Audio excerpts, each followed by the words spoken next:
Hey campers, George here, back in the man cave. Busy day today, been doing a bunch of things, got a lot of stuff done. What I'm looking at now is this, the box I got from Sue Chicken. Gonna pick a knife out of it and do a review. Let's check it out. So if you haven't seen the video, I'll put a link below.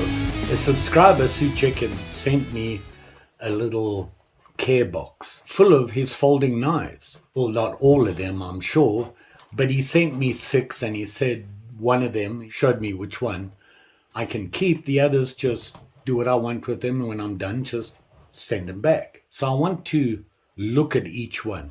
I just went through quickly and looked at what they were. I was so excited to get it. So what I'm going to do now is I'm just going to open the box, whatever's on top, pull it out, and that's what we'll check out. So just opening the box, and the one on top here is, I don't know. Oh, a good starter. This guy from Marbles, it's a thing of beauty. This is a good looking knife. Now this is the Marbles Congress Whittler.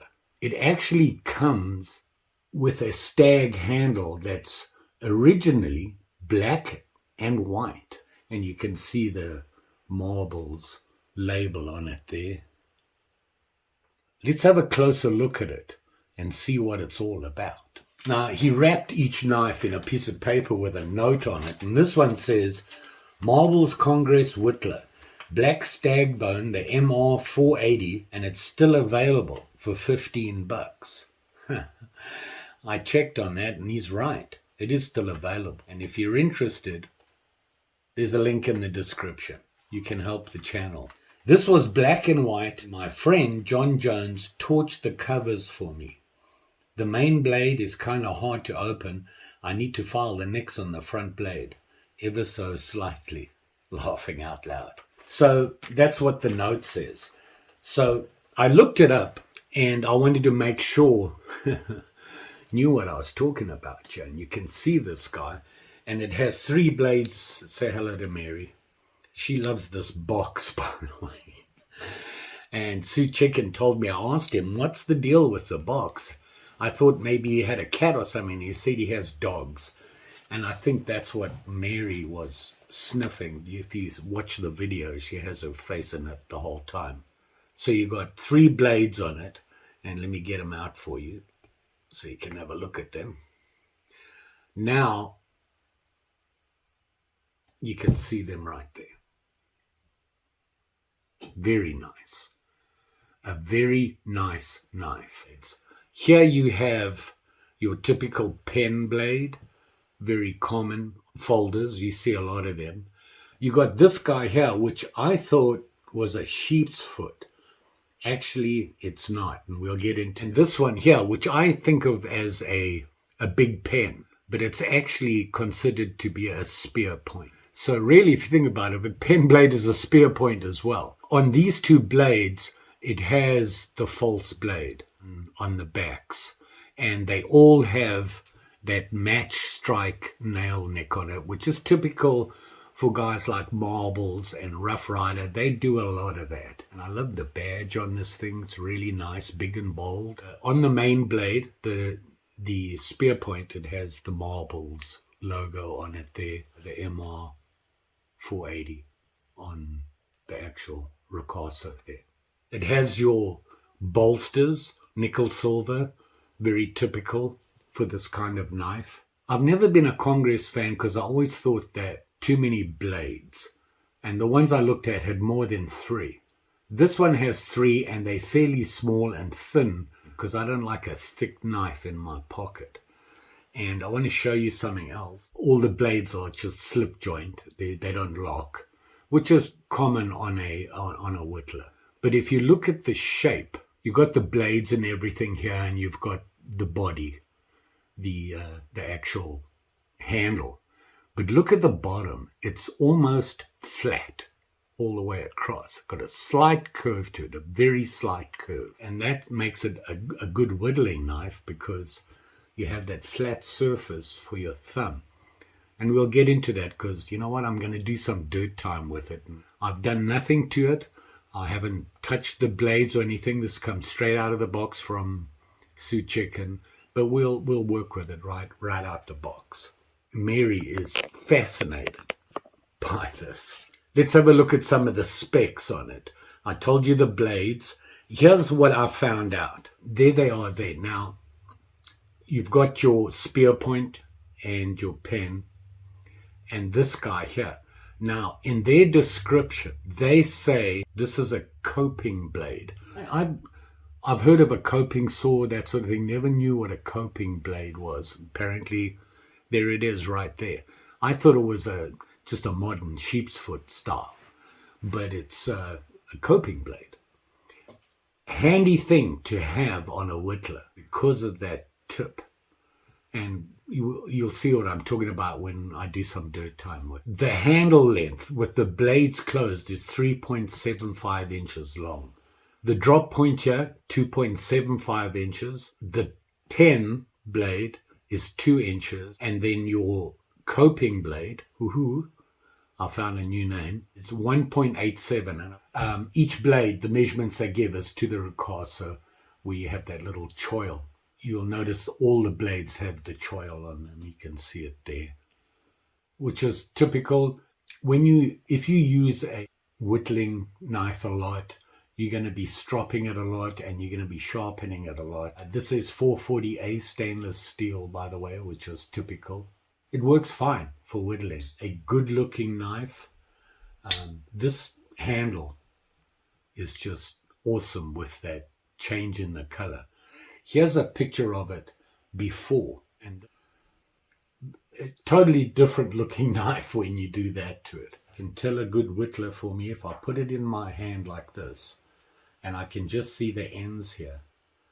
For me, it's a good size to whittle with. Very, very nice knife. By the way, if you look carefully right underneath the stag bone, there are liners. You can see that very small, thin black liners on. Line up pretty well. They do a good job. When you've got this many blades in there and trying to get them so that they're straight, they all look straight. They're all kind of excited. I want to see how this works. So you know what? Let's go out and do some whittling. So I'm in my teeny weeny workshop here, and I thought this is a good time, seeing as I have a whittler, to work on my stool I've been playing with for about a year. Let me show you this. This stool I got at a winter symposium I went to with Lee, and it was at a presentation where they were talking about wooding and whittling and sharpening your tools and things like that. Part of that presentation was you went and chose a couple of sticks, and he had made a seat base, and you shaped the sticks so that they would fit into the base. I did that, but I didn't want to finish it because I wanted to do this to the legs. So I didn't finish it off. I just left it so that it still came apart. And I've been working on it. It's a great piece to whittle, and just to make it a little different, I have a whittler in my hands. Perfect opportunity to carry on whittling on it. And here's what I've been doing. You can see on this leg here, I just made a twirl, whatever you want to call it. This one here, which I'm probably going to work on now, I was just doing some basic whittling things. And this one at the back here, I want to do a little bit more with delicate stuff. So nice little project. When it's finished, I'll put it together, clean it all up, and it can be my outside the shed stool. Sit out there in the evenings and whittle. So I'm going to use the marbles whittler, and we'll work on a leg. Show you some things. If you're not a whittler, shame on you. Some things that I've learned about whittling. Early morning. It's going to be a beautiful day today in Minnesota, we hope. And I'm going to whittle this stick, and you can see I've been doing some whittling on it, round reduction and a square reduction, and just had started on some stuff here. I'm going to use this little whittler just to show you how I whittle. I'm no expert. I'm self-taught. I've been doing it for a long time, and I try different things. When you whittle, you have different tasks you do. You're going to do your heavy whittling, and then your medium cleaning up, and then your fine tuning. And that's what makes this a nice whittler. It has the blades to do all three. I'm going to show you a couple of things that I've learned. And the number one thing in whittling, to learn to use a stop cut. And what that does is allow you to make nice clean edges and things like that on whatever you're carving, whittling. And we'll just go through that and we'll use the different blades. So here's my piece of wood. Now, like I said, I started a couple of things. Here's a good example of cleaning, having a clean edge. You can see here how clean the cuts are. And the trick to doing that is a stop. And all it is your initial cut for the edging, kind of like edging whatever you're going to do. Now what I'm going to do now is I'm going to do one of these things here. And it's basically going to be just like a round band around the piece of wood. So what you're going to do is you're going to use your heavier blade, this one being the spear point. So I want to put a gap and then do what I want to do. So all I'm going to do, push down and cut into the wood. A straight cut down. It doesn't need to be very deep initially because you can deepen it as you go. And then I'm just going to twist the wood around like this to get my cut all the way around. Hopefully you can see that. And that's a stop cut. Now I want to make it a little deeper because I'm going to go deeper. So I'm just going to go around, keep going around on it. And I've made a little bit deeper. Now the great thing about a stop cut, watch what happens when I cut towards it. The idea of the stop cut is to stop the blade at the right point. It's like a blocker. If you didn't have that and you're trying to get a perfect line like that, you're going to slip, go over, and when you slip, you're going to catch this and cut it off, and then you're looking for another stick to start again. The way I do it, I'm right-handed, so I hold the knife in my right hand, and I use that to control the knife and where it's going. My left-hand thumb here, and by the way, I'm cutting away from myself, always. Safety first. I'm going to use my thumb to control pushing the knife to get the cut.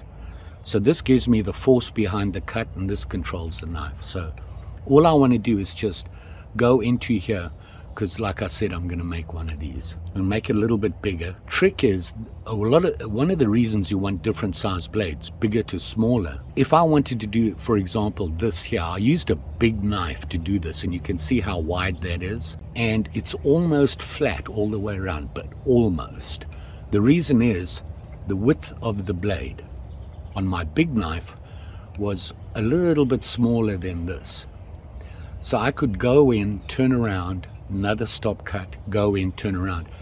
What you land up with is you have a ridge in the middle. If you have a big knife, it's hard to get it in there to smooth it off. You're digging in like that. So you'd use a smaller blade, which gives you the room to go in there. So you make your stop cut here. That would be about the size that I would want, which gives me enough room to go in there and this way. So I'm going to make another stop cut here. Same thing again. Okay, now I have two. I want to work that way and this way to dig in to get that ridge in the middle. And all I'm going to do is just into it like that. And you can see I'm just pushing, and it stops right at the stop cut, stops me from going any further. And you can see the pieces falling off. You can see there. And you can see I've gone all the way around, and it's a little bit reduced around the edge here. So I can go back around that stop cut, make it a little bit deeper, and go again. Now I'm starting to go more in. And I'd work around. You look there, you see how rough it is around there. If I run my blade around there,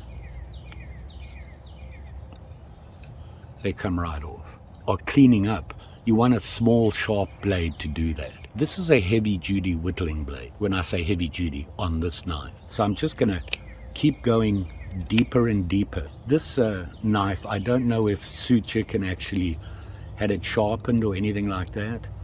I just, out of the box, I've done nothing to it. Seems to be working just fine. It feels sharp. So here you can see I've made it a little bit deeper. Now I'm going to start on this side and go down to form the ridge in the middle. So you can see I'm forming it there. So here you can see I've gone both ways on it there, and you can see how that is starting to form. This is my initial cuts. Then I'm going to go to a smaller blade, the pen blade. because I'm going more straighter down, this is going to become more pronounced. So you can see the difference now. Look how distinct that is versus this one here. This is less of an angle than that. So I do that both sides to really make this stick out. So now I'm going to go to the next step down, the next blade down, which is the pen blade. Man, these are in tight, and I like that. I prefer that. Now this is a smaller blade I can more delicate work with, and I can start cleaning up. They're going to make smaller, cleaner cuts, and I can start smoothing it out. I can get right in there and then start using it to clean up the edge again. So now I'm getting to a point where the big blade isn't going to work very well for me. So that's what I would use this guy for. And I'd work around both sides. Now, if you look at that cut, it's a little not quite clean at the bottom here, and I want to clean that up. That's where that little blade comes in, the coping blade. That tip is going to make all the difference, that pointy piece right there. I can get right in there and clean up edge. So just by going in there with that point, I can work my way around and clean it up using the point, and you can see I can get it into those small areas down there. This is not as sharp as the other ones, but you can use it to clean up nicely. It gets rid of all what I call the fluff.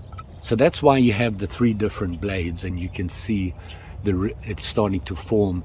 And then I would go around with this guy and just slowly do this with it. Okay, and start to round it off. It's starting to round off now, and eventually I could get it fairly round and smooth. I would sharpen this a little bit more, maybe needs a strop, but you can see how it's starting to round off. That's what I do. I'll sit outside in the evenings, nice evenings or mornings like this, and just get a piece of wood and whittle away. To test all my knives, I'll whittle with any knife, a camp knife, anything like that. But if you have a whittler, whether it be a Congress or whatever, you got those different blades, and that's what they're used for. This guy did pretty good considering that I didn't sharpen anything on it. Now that I've used it, I may have to before I send it back to Sue Chicken. Beautiful knife. Really like this knife. It looks good. It's not big. It's got a bit of weight to it, but that's not a big deal because it's a small knife. That's how I whittle. So there you go. Just so that you know, I am no professional whittler. I like to whittle. I've whittled for a long time. I've just learned over time what is comfortable for me to whittle and what I feel is safe. A word of advice, if you've never whittled before and you want to try it, wear gloves until you're comfortable. I can't tell you how many nicks and little cuts I had. A great, I don't want to say hobby, I want to say pastime. Just relaxing outside in the evening, sitting around a fire when you're camping, anything like that. You can just pick up a piece of wood and start whittling away. And as you saw, it did pretty good. The smaller blades probably could do with a good stropping. In fact, we can test them now with a piece of paper and see how they're doing. You can see they're struggling to cut. But that's because that wood that I was whittling with wasn't a soft wood. But a good stropping will take care of that, I suppose. So it's still good. Look at that. So I suspect that originally they spend more time on this cleaning it up. Here's the coping blade, and I didn't really do a lot with this one. It's a lighter use knife, so you can see it's struggling there. But like I said, the important part of this thing is the tip. You see that? Really does a good job with that, and you can get some delicate work in. Sue Chickens, Marbles, Congress Whittler with his additions, which are great. That handle looks just great. Thank you, Sue Chicken. Appreciate it. I'll be getting these back to you as soon as I can. Promise. And you all take care out there, especially with you playing with these whittlers. Very easy to nick yourself when you're not paying attention. Just saying. Thanks for watching, and I'll see you again soon. Bye.